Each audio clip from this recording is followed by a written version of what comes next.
Najua dunia imezoea kuona wanaume wakifanya ukatili na mambo ya kutisha kwenye hii dunia, lakini pia upande wa pili wamekuwepo wanawake wakifanya mambo ambayo yanashangaza sana dunia. Sasa leo nina kisa ambacho kitakuacha sana mdomo wazi na utabaki unashangaa imekuwaje mwanamke kama huyu akafanya tukio kama hilo. Oktoba 1994 huko South Carolina, Marekani, Susan Smith mwenye miaka 23 alishtua dunia baada ya kupiga simu ya dharura akilia kwa uchungu na kudai kuwa gari lake lilitekwa likiwa na watoto wake wawili, Michael mwenye miaka 3 na Alex mwenye miezi 14. Kwa siku 9 alionekana kwenye vyombo vya habari akimwaga machozi na kuomba jamii imsaidie kuwapata wanawe.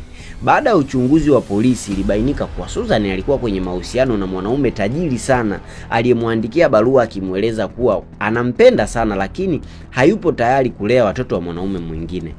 Sasa baada ya Susan kuwa na tamaa sana ya kuyalinda haya mahusiano, akakaa chini akafikiria na akaona uamuzi sahihi wa kuyalinda mahusiano yake ni kuwaua watoto wake.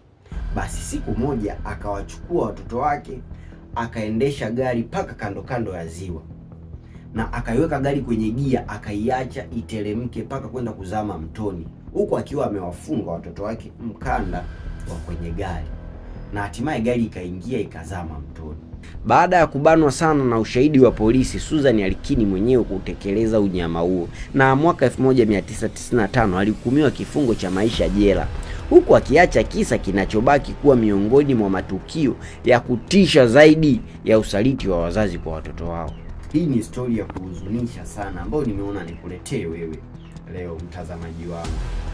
Naitwa Felician, nipo kwa ajili ya kukupa story na visa vya kusisimua, vingine vitakufundisha, vingine vitakupa experience ya maisha. Kama unapenda kufuatilia na kusikiliza stori zangu, basi naomba usubscribe, pia ucomment, usisahau kushare kwa ajili ya wengine pia waone taarifa kama hizi. Asante.